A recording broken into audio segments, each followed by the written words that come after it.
پاکستان کی معدنیات، ان کی قیمت 6.1 ٹریلین ڈالر. جس چیز کو آپ دنیا کی معاشی طاقت سمجھتے ہیں، اس کے جو اینکرز ہیں ان کی اجتماعی جو ویلیو ہے وہ 6 ٹریلین ڈالر ہے، اور پاکستان کی مٹی کی قیمت، معدنیاتی مٹی کی قیمت جو ہے وہ 6.11 ٹریلین ہے. تو پھر بنتا نہیں کہ ظاہر کی آنکھ سے نہ تماشا کرے کوئی. کیا ہے مسئلہ بھائی؟ ہم کیا کھدائی بھی نہیں کر سکتے؟ اللہ نے جن چیزوں سے آپ کو نوازا ہے، جیسا کہ ہمارے مشرق وسطیٰ کے اندر تیل سے نوازا ہے، تو اگر آپ کو کاپر اور گولڈ سے نوازا ہے تو کیا ہم ایک کدال لے کے 6.11 ٹریلین ڈالر کا، روپے کا نہیں ڈالر کا، صرف کدال لے کے سونا اور کاپر اور لتھیم اور وہ تمام معدنیات، جو آئرن جو ہمارے پاس موجود ہے، کوئلہ جو ہمارے پاس موجود ہے، ہم وہ بھی نکالنے سے قاصر ہیں کیا؟ تو بالکل نہیں ہے، بالکل نہیں ہے. اور اسی ریزالو کو لے کر ہم آپ کے سامنے آئے ہیں. مگر ہوتا یہ کہ جب بھی کھیل یہ کھیلا جاتا ہے ترقی کا، پاکستان میں بالخصوص جب بھی یہ کھیل کھیلا جاتا ہے کہ ایک نیا ایسٹ آ گیا ہے، تو لوگ تو بہت امیر ہو جاتے بھائی، مگر غریب کی زندگی میں کوئی فرق نہیں پڑتا. وہ اسی طرح مٹی، جو مٹی آپ نکال رہے ہیں اسی میں مٹی میں رل جاتا ہے. تو اس دفعہ ہمارے 3 ہیں آبجیکٹیوز، 3 ہمارے گول ہیں اس نئے معدنیاتی ریولوشن کے لیے. نمبر 1، ہم یہاں پہ مٹی نہیں بیچیں گے، ترقی بیچیں گے. میں دوبارہ آپ کو بتاتا ہوں، مٹی نہیں بیچیں گے، ترقی بیچیں گے. یہ مٹی سے ترقی کا سفر ہے جس کا ارتقا ہم کل کر رہے ہیں، جس کی ابتدا ہم کل کر رہے ہیں. اس میں سب سے اہم پہلو جو ہے وہ ہوگا غریب آدمی کی نوکری. پہلا آبجیکٹو ہمارا جو ہے وہ غریب کی نوکری ہے. اور میں آپ کو بتانا چاہتا ہوں کہ معدنیات میں، مائننگ میں سب سے زیادہ جو چیز ہر ایک ڈالر کے پیچھے پیدا ہوتی ہے وہ نوکری ہے، کیونکہ یہ لیبر انٹینسو کام ہے. یہاں پہ اگر $1 ملین کی کھدائی کرنی ہو تو ہزاروں لوگوں کو نوکری دینی پڑتی ہے. اور نوکری کس طرح کے لوگوں کو دینی پڑتی ہے؟ جو تھوڑے سے کم سکلڈ ہوں، جو تھوڑے سے کم تعلیم یافتہ ہوں، جو کھدائی کر سکیں، جو انفراسٹرکچر بنا سکیں. تو ہمارے بلوچستان میں کیا ہے؟ ہمارے بلوچستان میں بہت سے میڈیم سکلڈ اور لو سکلڈ لوگ ہیں جن کو نوکری کی تلاش ہے. تو جب ہم کدال ڈالیں گے تو ہر کدال کے پیچھے ایک ملازمت ہے. تو ہمارا پہلا آبجیکٹو یہ ہے، یہ نہیں ہے کہ ہم 6 ٹریلین صرف لے لیں گے، ہم لوگوں کو ملازمت فراہم کریں گے. یہ ہمارا پہلا اور اولین گول ہے. ہمارا دوسرا گول یہ ہے کہ ہم پاکستان کی معاشی ترقی کی طرف جائیں گے، جس کو میں نے پہلے آپ کو کہا کہ مٹی نہیں ترقی، جس کو ہم انگریزی میں کہہ رہے ہیں ڈسٹ ٹو ڈیولپمنٹ. کل کی تھیم جو ہے وہ ہے ڈسٹ ٹو ڈیولپمنٹ. مٹی نہیں بیچیں گے. ہم نے بیچی ہے پہلے، ہماری 1-2 مائنز ہیں جس میں کاپر تھی، ہم نے مٹی نکالی، مٹی بیچ ڈالی. ابھی بھی ہماری جو ایک نئی مائن ہے بڑی ریکوڈک، اس میں بھی مٹی نکال رہے ہیں. مگر آنے والے وقت میں ریکوڈک میں بھی اور تمام نئی جو مائنز ہیں اس میں ہم مائننگ بھی کریں گے، سمیلٹنگ بھی کریں گے، یعنی اس مٹی کو آگ میں جلا کے اس میں سے دھات نکالیں گے. اور پھر بلوچستان میں ہی گوادر میں انڈسٹریل زونز بنائیں گے، چھوٹی چھوٹی فیکٹریاں. کوئی کاپر سے ریلیٹڈ ہے، کوئی آئرن سے ریلیٹڈ ہے، کوئی لتھیم سے ریلیٹڈ ہے. ارے بھائی، کسی اور نے بھی تو لے جا کے آگ میں نہیں ہے جھونکنی میٹلز، انہوں نے بھی تو فیکٹریز لگانی ہے. جو آپ کی مٹی لے جاتے ہیں وہ کیا کرتے ہیں؟ فیکٹری لگاتے ہیں. تو آپ کو کیا کرنا ہے؟ فیکٹری لگانی ہے. یعنی ترقی کا سفر طے کرنا ہے، مٹی کا سفر نہیں طے کرنا ہے. یہ ہمارا دوسرا پلر ہے نوکری کے بعد، اس نئی جو اسٹریٹجی جس کا آغاز کر رہے ہیں وہ. اور تیسرا یہ ہے کہ ہماری ایکسپورٹ تو ویسے مٹی بیچنے سے بھی بڑھے گی، لیکن 1 ٹن مٹی بیچیں، 1 ٹن، اگر 100 ٹن مٹی بیچیں تو مان لیں آپ $100-200 کماتے ہیں. مجھے نہیں معلوم کتنے کماتے ہیں، آپ اس کو پیسے پہ نہیں جائیے، میں آپ کو ویسے وہ میٹافورکلی بتا رہا ہوں، ڈائریکشنلی بتا رہا ہوں. یہ بات صحیح ہے کہ 100 ٹن مٹی بیچیں تو مان لیں $1000 کماتے ہیں. اگر 100 ٹن مٹی میں سے 1 ٹن میٹل بیچیں تو $5000 کماتے ہیں. اور اس 1 ٹن جو میٹل آپ بیچتے ہیں, چاہے کاپر ہو یا گولڈ ہو یا کوئی اور ہو, اگر اس کی بریک اسمبلی بنا کے بیچیں یا انجن بلاک بنا کے بیچیں یا کاپر وائر بنا کے بیچیں, تو جو آپ نے 1 ٹن نہیں 1 من میٹل سے جو آپ چیزیں بناتے ہیں وہ $10,000 کی ویلیو سے بکتی ہیں. تو بھائی آپ 100 ٹن کا $100 یا 100 ٹن کا $1000 کیوں لیں گے؟ ہم کیا جاہل ہیں؟ ہم سے جو مٹی لے گا وہ بھی تو اس میں سے میٹل نکالے گا, تو 1000 کی بیچے گا. 1000 کی مٹی بیچے گا 10,000 میں, اور 10,000 کی مٹی جو میٹل ہے اس کو بیچے گا 50,000 میں. تو یہ کام کیا ہمارے بچوں کو نہیں کرنا آتا؟ تو یہ ہے ہمارا دوسرا فوکس. تیسرا فوکس نمبر 1 امپلائمنٹ غریب کے لیے, میڈیم سکلڈ لو سکلڈ جابس.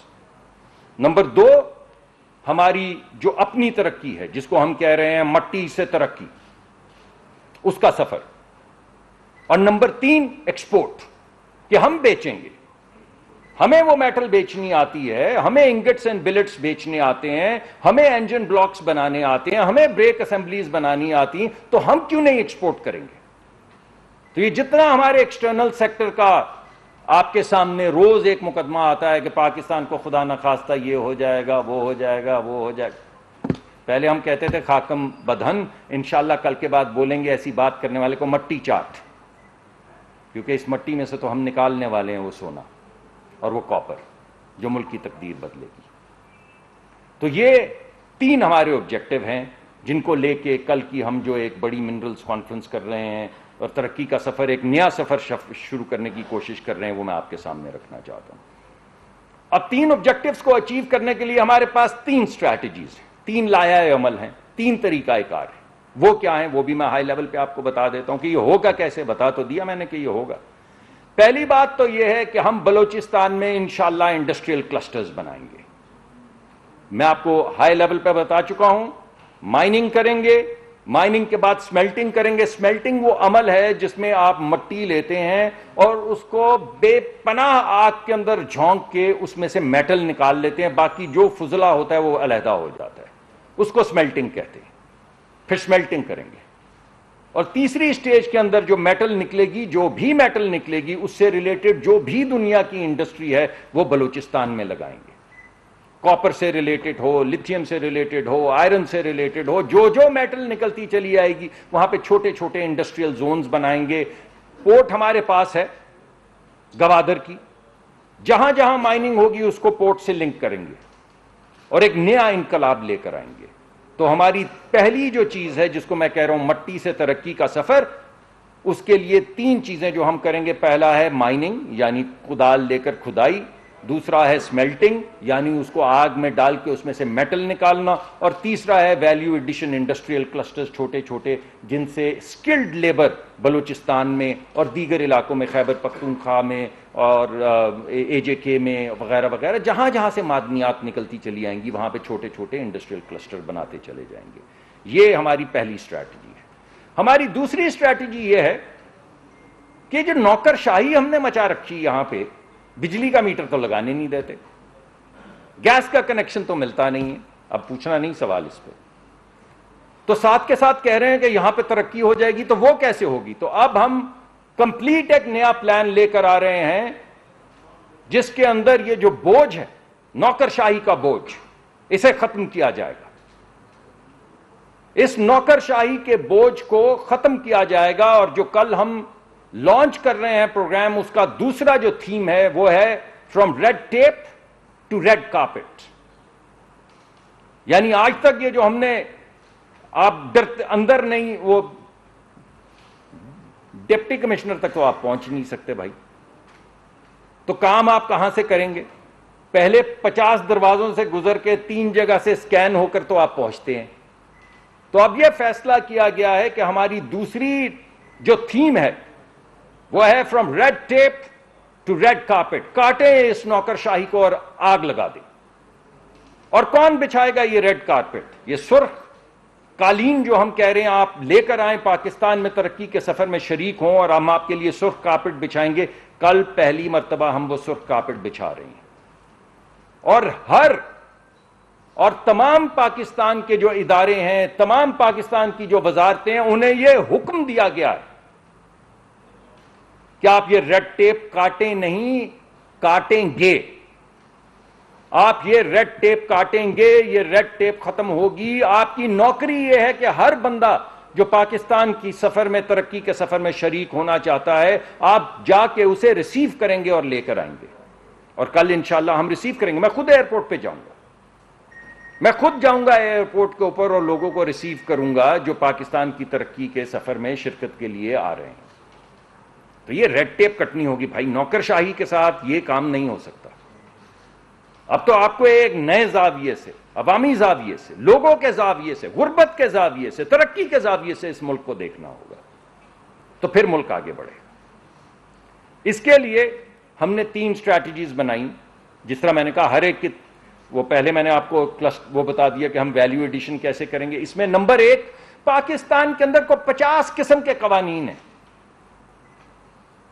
اتنے ہمارے ڈویژنز نہیں ہیں جتنے قوانین ہیں جو ایک چیز ایک کو ریگولیٹ کرتی ہے. اس سے یکسر مختلف ایک اور قانون ہے. آپ اس کو پورا کرتے ہیں تو اس میں کھو جاتے ہیں، اس کو پورا کرتے ہیں تو پتہ چلتا ہے تیسرے کی وائلیشن ہو گئی ہے. تو پاکستان میں تو 50 قوانین ہیں جو ریگولیٹ کرتے ہیں مائننگ اور منرل ڈیولپمنٹ کو. ان سب کو ہارمنائز کریں گے. کوئی صوبے کے پاس ہے، کوئی تحصیل کے پاس ہے، کوئی وفاق کے پاس ہے. سب کو ہارمنائز کر کے ایک رجیم بنائیں گے. ایک کہ اگر کسی نے ہمارے ساتھ شرکت کرنی ہے تو بس یہ 5 قوانین ہیں، یہ 5 10 11 چیزیں ہیں جو آپ نے پوری کرنی. باقی آپ ہم پہ چھوڑیں کہ فلاں کیا کہتا تھا اور ڈسٹرکٹ کا قانون کیا کہتا ہے اور اس کا قانون کیا کہتا ہے. تو ہم اس کو تمام کو ہارمنائز کر کے ایک رجیم بنا کے آپ کے سامنے لے آئیں گے. اور تمام جو دیگر پاکستان کے اندر قوانین اور لاز اور ریگولیشن کو ضم کر کے ایک پیکج صرف بنائیں گے. آنے والا ایک کاغذ دیکھے گا، اس کو پتا ہوگا کہ یہ 7 چیزیں 10 چیزیں کرنی ہیں اور اس کے بعد آئی ایم ڈن. اور یہ ہماری ذمہ داری ہے کہ 18ویں ترمیم کے بعد ہم نے کس قسم کے قوانین صوبوں سے درخواست کر کے پاس کروانے ہیں، ڈسٹرکٹ سے کروانے ہیں، تحصیل سے کروانے ہیں، وفاق سے کروانے ہیں، سیکیورٹی سے کروانے ہیں، کس کس سے کیا کیا کروانا ہے. یہ ان کا کام نہیں جو آپ کی ترقی میں کے سفر میں شریک ہونا چاہتے. یہ ہماری نوکری ہے، ہمارا کام ہے. تو یہ ہم کریں گے. یہ ہوگی پہلی بات. دوسری بات یہ کہ مائننگ ایک بڑی خطرناک چیز ہے. یہ کھا جاتی ہے ان لوگوں کو جو مائنرز ہوتے ہیں، اور ان مائنرز کے حقوق کی پاسداری کے لیے کوئی بندہ آواز نہیں بلند کرتا، کیونکہ یہ دنیا کی امیر ترین ہوتی ہیں تنظیمیں جو مائننگ کرنے آتی ہیں. ٹریلینز آف ڈالرز کے مالک ہوتے ہیں. ایک انسان کھا جانا یا 30 انسان کھا جانا کیا فرق پڑتا ہے؟ مائن گری، مر گئے، کوئلہ نکال رہے تھے، گر گئی مائن، کلیپس ہو گئی، مر گئے. روز سنتے ہیں. نہیں ہوگا ایسے، بالکل نہیں ہوگا. ملک کے نہیں، خطے کے نہیں، دنیا کے ہائیسٹ سٹینڈرڈز جو ہیلتھ اور سیفٹی کے ہیں، وہ جو بھی ہماری اس ترقی کے سفر میں آئے گا اس کو دنیا کے ہائیسٹ سٹینڈرڈز ہیلتھ اور سیفٹی کے، آکیوپیشنل سیفٹی کے، پرسنل سیفٹی کے ہائیسٹ سٹینڈرڈز جو ہیں انوائرمنٹ کے مینٹین کرنے ہوں گے. انوائرمنٹ کے، ہیلتھ اینڈ سیفٹی کے اور آکیوپیشنل ہیزرڈز کے. اور ہم اس کو ٹریک کریں گے. اور حکم دیا گیا ہے وزارت کو کہ ہر ایک چیز کے لیے، ہیومن سیفٹی کے لیے، انوائرمنٹل سیفٹی کے لیے، اب میں آپ کو تفصیل میں نہیں ڈالنا چاہتا، انوائرمنٹ کے اندر ایئر پولوشن کے لیے، واٹر پولوشن کے لیے اور سالڈ ویسٹ کے لیے وزارت کو یہ حکم دیا گیا ہے کہ آپ ٹارگٹ سیٹ کریں گے. اس وقت کتنا ہے، 3 سال میں کتنا ہوگا، 5 سال میں کتنا ہوگا، اور وہ ٹارگٹ میٹ کرنے ہوں گے وزارت کو. تو خطے کے نہیں، ملک کے نہیں، دنیا کے ہائیسٹ سٹینڈرڈز جو ہیلتھ اور سیفٹی کے ہیں وہ ہم انشاءاللہ انٹروڈیوس کریں گے. ایک طرف ہارمنائز کریں گے، دوسری طرف اپنے بچوں کی حفاظت کریں گے، خواتین کی حفاظت کریں گے. بیکاز میں نہیں سمجھتا کہ مائننگ میں خواتین کیوں نہیں ہوں گی اس پورے سفر میں. ان سب کی حفاظت کریں گے. اور تیسرا ہمارا جو ایلیمنٹ ہے وہ یہ ہے کہ ڈی ریگولیٹ کریں گے. یعنی کم سے کم جو ریگولیشن کا برڈن ہے آہستہ آہستہ جیسے آگے بڑھیں گے اس کو ڈی ریگولیٹ کرتے چلے جائیں گے، مگر اس کے لیے مضبوط ریگولیٹر چاہیے تاکہ چند لوگوں کی ہوس کی نظر نہ ہو جائے یہ پورا انقلاب۔ اگر کمزور ریگولیٹر ہوگا تو 5-6 کمپنیاں لے بھاگیں گی، جیسے پہلے میں کئی دفعہ ذکر کر چکا ہوں کہ ہمارے کئی سیکٹرز ادھر 4 کمپنیاں 1/3 ملک کی گیس لے کے بھاگ جاتی ہیں اور کوئی پوچھنے والا نہیں ہے۔ تو اب نہیں ہوگا، وہ دن گئے، اب نہیں ہوگا۔ مضبوط ریگولیٹر ہوگا مگر کمپلیٹ ڈی ریگولیشن ہوگی over a period of time. تو 3 سٹیپس، ہارمونائز کریں گے تمام ریگولیٹری ریجیمز کو۔ نمبر 2، ہائیسٹ دنیا کے سٹینڈرڈز لے کر آئیں گے ہیلتھ اینڈ سیفٹی اور انوائرمنٹ کے۔ اور نمبر 3، اس کو ڈی ریگولیشن کی طرف لے کے جائیں گے۔ جیسے جیسے ریگولیٹر مضبوط ہوتا جائے گا ویسے ویسے اس کو ڈی ریگولیٹ کرتے جائیں گے۔ یہ دوسری بات ہو گئی، دوسری اسٹریٹجی ہو گئی۔